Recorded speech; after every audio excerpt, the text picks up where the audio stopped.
A lot going on in the LVC. Last season's co-champ, Lakes area, has left the conference and joined the OAA, and I'll have that preview for you later this month. One of the schools in that co-op, I believe, joined the OAA in all sports. So the co-op hockey program got brought over as well in the mix. That's my understanding, at least, of what happened there. Additionally, the other half of the 2025 co-champ, Lakeland, some changes there as well, has co-opted with fellow LVC member Milford. They've joined, and I believe they're going to call themselves Milfland. Yeah, Milfland. A lot of happy hockey dads over there. I'm kidding. They're actually calling themselves the Huron Valley Titans, albeit I think my suggestion might, be a little bit better of a marketing opportunity there. So Lakes area, gone. Lakeland, co-opt. You're down to 4 teams for the in the upcoming season, making the LVC actually the smallest conference in high school hockey. But it's only going to last for a year because Stevenson, Livonia United, and Farmington United are all expected to join the LVC next season. All of those schools, my understanding again, have moved over from the KLAA across all sports. So the hockey program's obviously following suit there as well. This was one of the easier conference previews I've had to do this fall because last season's top forwards to watch, Nathan Dell, Nathan Leege, Austin Scanlon. This season's top forwards to watch, Nathan Dell, Nathan Leege, Austin Scanlon. These guys are talented forwards that I've liked for a while now. Both Dell and Scanlon were in the MDHL this fall. Leege has been a standout for the 18U split season team, the Michigan Steel. They're currently the top-ranked Tier 2 team in the state and number 4 in the country, last I looked on my hockey rankings. Now, those rankings, I believe, got updated today, and I haven't had a chance to take a look yet. But 14-2-0, the Michigan Steel's record so far, and Leege is their leading scorer with 14 goals and 27 points. I don't put a ton of stock into the Tier 2 circuit, as many of you may know if you've been listening to the podcast for a while now, but I do still think that's worth noting.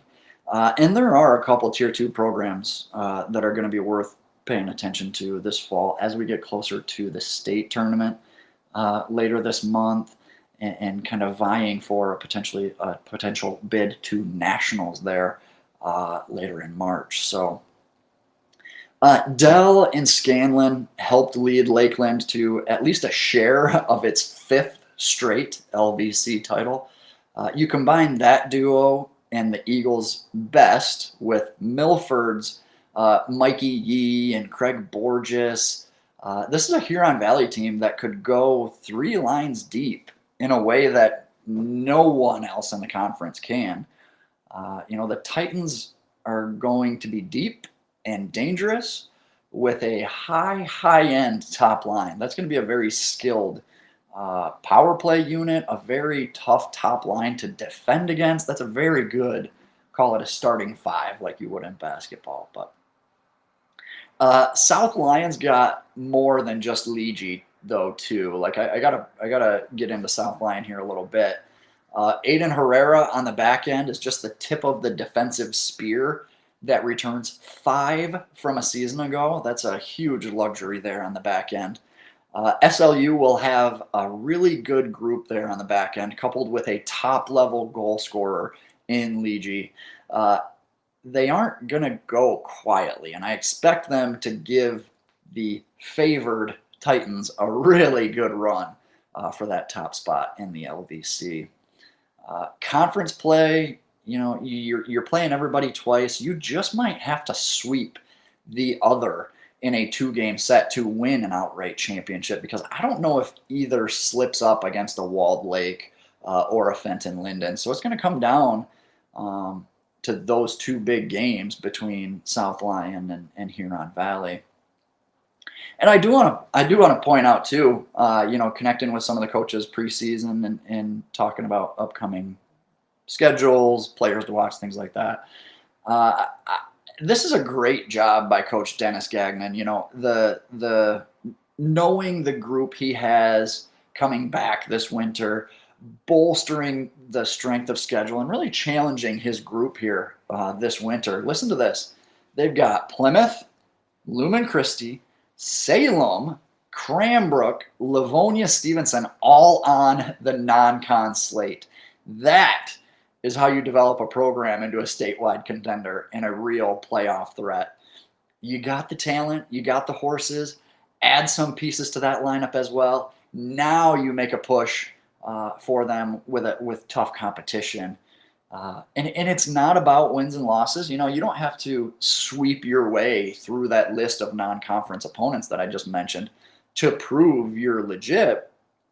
You just got to win one or two and compete really well in defeat to show that you belong in that top 25-ish conversation. I love that. So I think that's a bit of a mindset that I don't want to say is lacking, but I don't know that the kids, the players, fully understand that yet. I think as players and maybe even as coaches, we get so fixated on winning our conference, winning our league. And then when you have some of these non-conference matchups on a random Wednesday night or a Saturday afternoon and you're on the road in a long road trip or something like that, it's easier to lose sight of, the opponent or not quite fully get up for them the same way you would a cross-conference rival on a big Friday night in front of a big crowd. To me, these non-conference matchups mean more than your conference matchups in a lot of ways, because that's how you really prove how you stack up around the state. Winning the league is great, but if you talk to some of these top programs, your Brightons, your Heartlands, your Trentons, your Houghton back when they were still in the Great Lakes Conference, the goal, you want to win your conference, but ultimately you want to play the top 10 teams tough, the top 25 teams tough. That's where your bread is buttered. Brighton went 5 or 6 years without winning a KLAA championship, and in that span, won multiple regional championships, won 2 state championships, I believe, and never won the KLAA in that stretch, just to kind of put that in perspective a little bit. So I do think that's something, talking with kids and coaches and things like that, I do, to a certain extent, you want to aim small, miss small, and conquer your league first, and then, conquer your region, and then kind of climb the ladder that way.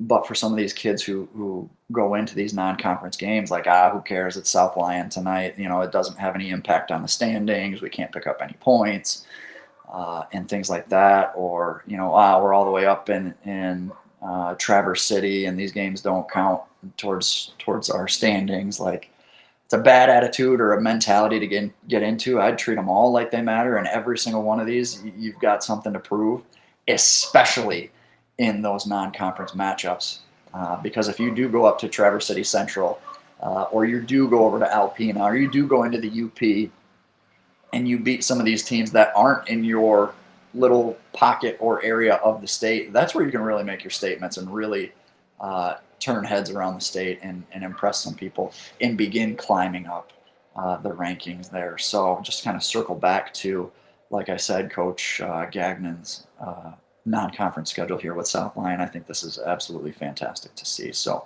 would love to see more of that. I think your SCHLs do a great job with that. Matawan had a great non-con last year. Portage, all those teams, like I said. So definitely something as a coach, I love to see and would encourage more coaches and more programs to do. So